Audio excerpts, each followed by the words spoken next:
अस्सलाम वालेकुम students, welcome to my channel home tutor by Zunaira. उम्मीद है आप लोग खैरियत से होंगे। बेटा लास्ट जो है वो लेक्चर वो प्रोटीन के बारे में हमने किया था, तो प्रोटीन का हाफ वो लेक्चर हो सका था। मेरा फ़ोन प्रॉपर काम नहीं कर रहा था उस वक्त। तो प्रोटीन के बारे में जो पढ़ा था वो देख लेते हैं। प्रोटीन हमारे पास जो हैं वो मेजरली पाए जाते हैं, मेजर फाउंड जो है हमारे पास ऑर्गेनिक कंपाउंड है, ठीक है। और ऑलमोस्ट ये हमारी बॉडी का जो है 50% ड्राई वेट बनाते हैं। इसके अलावा हमने पढ़ा था कि जो प्रोटीन होते हैं वो हमारे पास क्या करते हैं, प्रोटीन मिलकर बने हुए अमाइनो एसिड से। ठीक हो गया जी। अमाइनो एसिड्स के बारे में हम थोड़ा सा पढ़ रहे थे कि अमाइनो एसिड का जनरल फार्मूला हमने पढ़ा था कि इसके साथ कार्बोक्सिलिक ग्रुप लगा होता है और एक साइड पे लगा होता है अमाइनो ग्रुप। बाकी जो है वो आर चेन हो सकती है और एच होना मस्ट है। अब ये आर चेन है, ये डिपेंड करता है, ये कुछ भी हो सकता है। और ये हमारे पास जो है दैट इज़ अल्फ़ा कार्बन,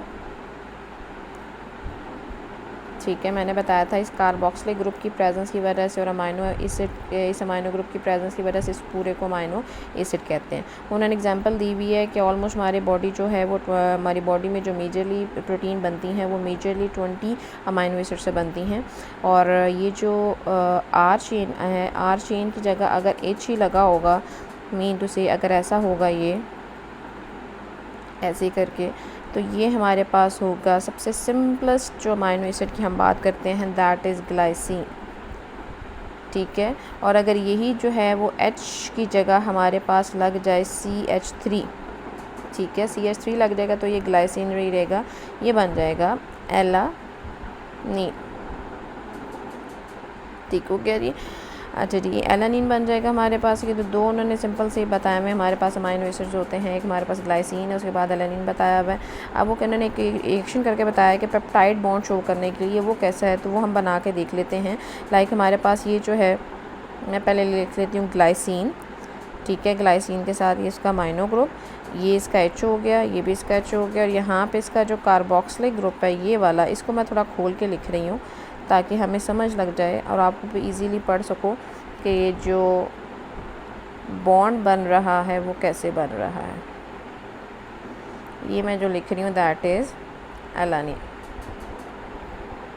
सही हो गया जी।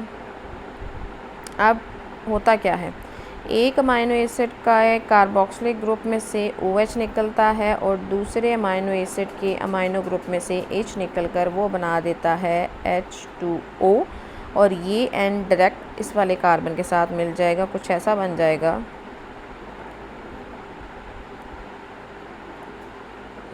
ये देखें आप, अब ये वाला जो था इसका OH तो निकल गया, लेकिन इसका भी H निकल गया, तो ये डायरेक्ट कनेक्शन में आ जाएंगे आपस में और ये कुछ स्ट्रक्चर ऐसा बन जाएगा।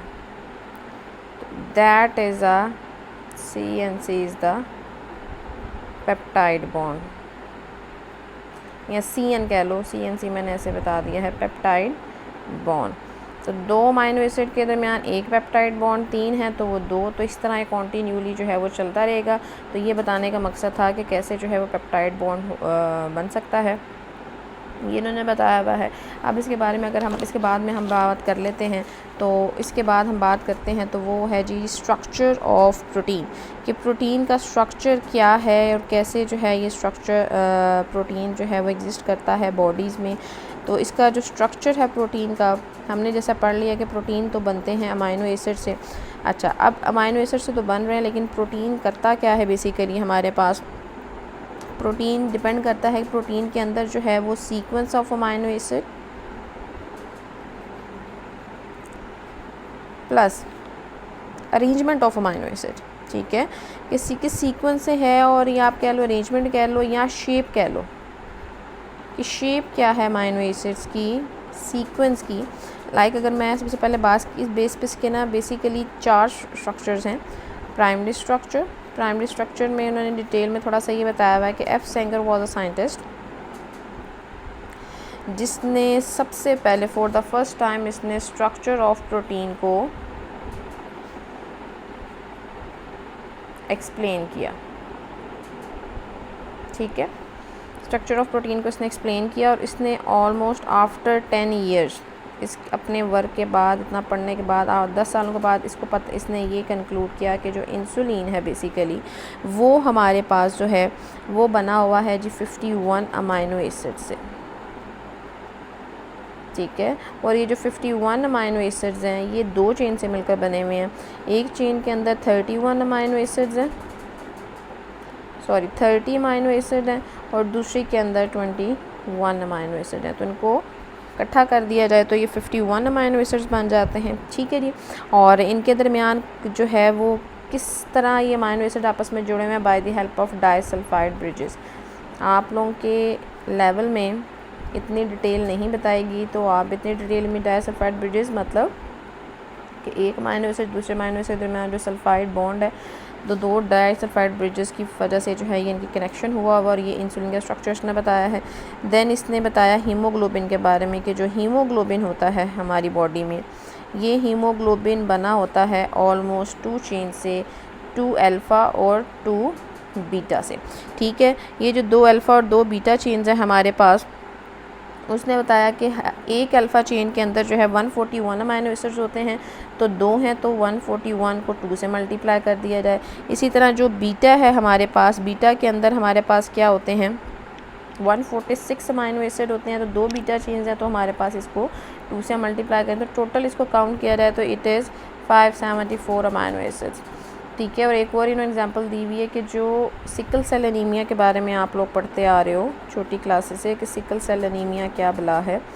एनीमिया बेसिकली एक बीमारी है ब्लड की, जिसमें जो हमारा RBCs होता है इस तरह स्फेरिकल शेप का, सेंटर से पिंच सा होता है, मतलब चिपटा सा होता है, तो इसकी शेप जो है वो कुछ सिकल सेल की बन जाती है, सिकल शेप की, क्रिस्टेंट शेप की, ठीक है। इसकी वजह से क्या होता है कि ये हर्डल कॉज करते हैं, ये कैपिलरीज में से गुजर नहीं पाते, और जिसकी वजह से क्या होता है कि ऑक्सीजन की इनसफिशेंसी की वजह से जो बॉडी के अंदर है प्रॉब्लम क्रिएट होती है। तो ये सिकल सेल एनीमिया होता किस वजह से है कि आउट ऑफ 574 अमाइनो एसिड्स में से सिर्फ एक अमाइनो एसिड जो है ग्लूटामिक एसिड, इसकी जगह लग जाता है वैलीन। 574 अमाइनो एसिड्स में सिर्फ एक अमाइनो एसिड ग्लूटामिक एसिड की जगह वैलीन लग जाता है, और उसमें होता क्या है, उसकी वजह से इसकी शेप ऐसे हो जाती है। मतलब सिर्फ एक छोटी सी रिप्लेसमेंट की वजह से हमारे अंदर इतना बड़ा मसला हो सकता है। ग्लूटामिक एसिड लगना होता है लेकिन वो लग जाता है वैलीन के अंदर, ये बीटा चेन के अंदर पाए जाते हैं। तो सिर्फ अगर एक अमाइनो एसिड हम सोचा जाए तो एक अमाइनो एसिड के चेंज होने का मसला नहीं होना चाहिए, लेकिन एक अमाइनो एसिड की शफलिंग की वजह से, रिप्लेसमेंट की वजह से हमारा जो RBCs है वो डिफ़ॉल्ट में आ जाता है। तो ये सिंपल से उन्होंने बताया हुआ है प्राइमरी जो है स्ट्रक्चर। इसके बाद हम बात करें जी सेकेंडरी स्ट्रक्चर के बारे में। तो पहला जो हमारा प्राइमरी स्ट्रक्चर था, प्राइमरी स्ट्रक्चर देखा जाए तो वो इस तरह लीनियर फॉर्म में था। एक amino acid 1, that is amino acid 2, that is amino acid 3, इस तरह करके बहुत सारे अमाइनो एसिड आपस में मिलते जाएंगे तो लॉन्ग चेन बनेगी, that is a primary structure. Secondary की बात करते हैं तो सेकेंडरी के अंदर अल्फ़ा हेलिक्स स्ट्रक्चर उन्होंने बताया हुआ है। अल्फ़ा हेलिक्स को मतलब इसी स्ट्रेट चेन को, ये ऐसे स्ट्रेट थी तो इसको मैं थोड़ा सा जो है वो कॉइल फॉर्म में ले आऊँ, ठीक है। इस कॉइलिंग फॉर्म में ले आऊँ मतलब इस जिस तरह ये है ना, इसको मतलब लाइक एक अमाइनो एसिड ये, एक अमाइनो एसिड ये, एक अमाइनो एसिड ये, एक अमाइनो एसिड ये, एक अमाइनो, तो इस तरह करके हमारे पास ये जो स्ट्रक्चर बन जाता है इसको बोला जाता है सेकेंडरी स्ट्रक्चर, ठीक है। अच्छा, अब वो कह रहे हैं जो अल्फ़ा इसके अंदर जो है ये एक टर्न लाइक ऐसे करके मैं बना लूँ, ऐसे करके, ठीक है। तो एक टर्न के अंदर ऑलमोस्ट 3.6 अमाइनो एसिड्स जो हैं वो पाए जाते हैं इसके हर टर्न के अंदर, ठीक है। उसके अलावा बात कर रहे हैं कि जो सेकेंडरी स्ट्रक्चर है उसके अंदर हमारे पास जो कह लो कि जिस बॉन्ड के थ्रू पाए जाते हैं, मतलब जो इनके अंदर हमारे पास ज्योमेट्री पाई जाती है या बॉन्डिंग इनके अंदर पाई जाती है, सिंपल से उन्होंने इसमें बताया हुआ है कि ज्योमेट्रिक स्ट्रक्चर होगा इसके अंदर, और इनके अंदर एक बॉन्डिंग जो बॉन्ड जिनकी वजह से ये इकट्ठे हुए हैं that is a hydrogen bond, ठीक है। हाइड्रोजन बॉन्ड्स इनके अंदर पाए जाते हैं। एग्जाम्पल में उन्होंने दिया हुआ बीटा प्लेटेड शीट कि अगर आप जो है वो इस फॉर्म में करेंगे तो हमारे पास जो शीट बनेगी that is a beta pleated sheet. और ये नॉर्मली उन्होंने बात की है पॉलीपेप्टाइड चेन्स होती हैं जिनको इस कॉइलिंग फॉर्म में अरेंज कर दिया जाए तो it will become a secondary structure. Now comes to the third structure that is a tertiary structure.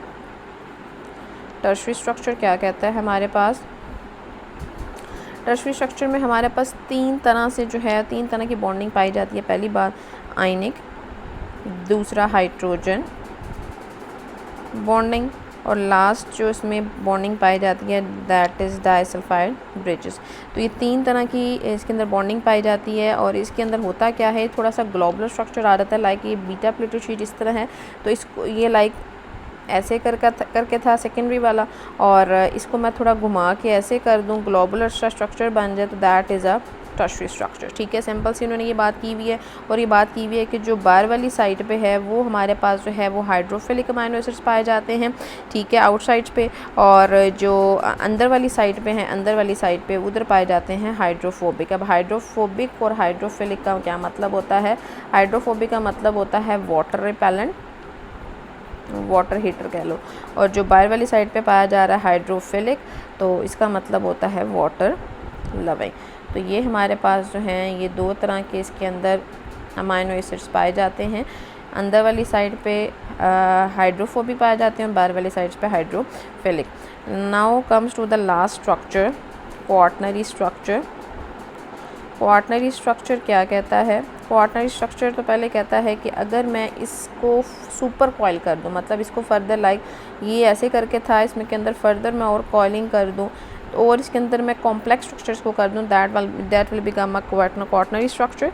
और इसके अंदर जो है ज़्यादातर जो इंटरेक्शंस होती हैं वो तीन तरह की होती हैं। एक होती हैं हाइड्रोफोबिक, वाटर रिपेलेंट, दूसरा हाइड्रोजन बॉन्डिंग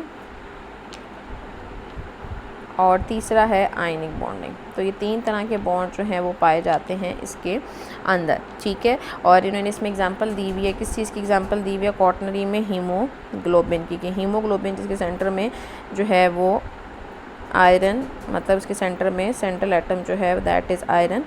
तो ये हमारे पास जो है वो स्ट्रक्चर बनता है इसका, ठीक है। अच्छा बेटा, इसका लास्ट टॉपिक है प्रोटीन वाले का, वो ख़त्म करते हैं। फाइब्रस प्रोटीन हमारे पास क्या होती हैं, ये मिलकर बनी होती हैं फिब्रिल से, जैसे ज़र्रे नहीं होते, फिब्रिल से मिलकर बनी होती हैं। और जो ग्लोबुलर हैं इनके अंदर जो है वो मल्टीपल फोल्डिंग होती है, जिसकी वजह से इसका स्ट्रक्चर जो है वो काफ़ी कॉम्प्लेक्स किस्म का हो जाता है। मल्टीपल फोल्डिंग इसके अंदर पाई जाती है। दूसरा इन्होंने पॉइंट बताया हुआ है इसके अंदर, जब भी हमने पीछे जो स्ट्रक्चर्स पढ़े हैं तो सेकेंडरी स्ट्रक्चर पाया जाता है इसके अंदर, और इसके अंदर हमारे पास जो है ग्लोबुलर के अंदर टर्शरी स्ट्रक्चर पाया जाता है, ठीक है जी, ये टर्शरी स्ट्रक्चर पाया जाता है इसके अंदर।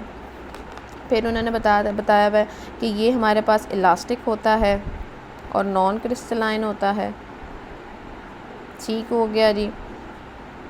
इसके ऑपोजिट देखा जाए तो जो ग्लोबुलर है वो नॉन इलास्टिक है, ज़ाहिर है जितना कॉम्प्लेक्स स्ट्रक्चर होगा उसके अंदर कॉम्प्लेक्स जो इलास्टिसिटी है वो कम हो जाएगी, और ये क्रिस्टलाइन होता है। फिर उन्होंने लिखा हुआ है जो हमारे पास ये फाइब्रस है ये सॉलेबल होता है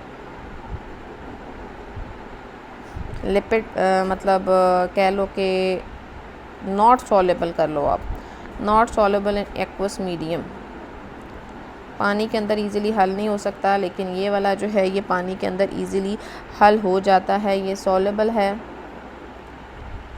एक्वस मीडियम में, ठीक है जी। और बात की हुई है उन्होंने कि यहाँ पे जो हमारे पास एग्जांपल दी हुई है इसमें दी हुई है सिल्क फाइबर, ठीक है, ये एग्जांपल है इसकी। और इसकी जो एग्जांपल उन्होंने दी हुई है इसकी एग्जांपल में आ जाते हैं एंजाइम, ठीक है, एंजाइम्स आ जाएंगे, एंटीबॉडीज़ आ जाएंगी, हार्मोन्स आ जाएंगे, तो ये डिफरेंट चीज़ें हैं, इवन हीमोग्लोबिन आ जाएगा। तो ये सब चीज़ें मिलकर बना रही हैं ग्लोबुलर प्रोटीन की मिलकर बनी हुई हैं। और फाइब्रस प्रोटीन में हमारे पास सिल्क फाइबर आ जाएगा, इसके अलावा कैराटिन आ जाएगा, इसके अंदर फिब्रिन आ जाएगी। तो ये डिफरेंट हमारी बॉडी के जो सेल की कंपोजिशन है, हमारी बॉडी की जो कंपोजिशन है उसके अंदर ये पाए जाते हैं और ये मिलकर बनाते हैं, या कह लो कि ये मिलकर बनते हैं फाइब्रस प्रोटीन से। तो ये आपका टॉपिक था प्रोटीन का, जो यहाँ पे ख़त्म होता है। हमने उसका स्ट्रक्चर पढ़ा, हमने जो है उसका जो कंपोजिशन पढ़ी, फिर हमने उसके अंदर एक इसकी इक्वेशन पढ़ी, और इक्वेशन इंपॉर्टेंट है, वो ज़रूर कीजिएगा। और ये इसकी 2 टाइप्स हैं, इसमें डिफरेंस अक्सर बेशतर आ जाता है। तो कोई क्वेश्चन हुआ तो ज़रूर पूछिएगा। अल्लाह हाफ़िज़।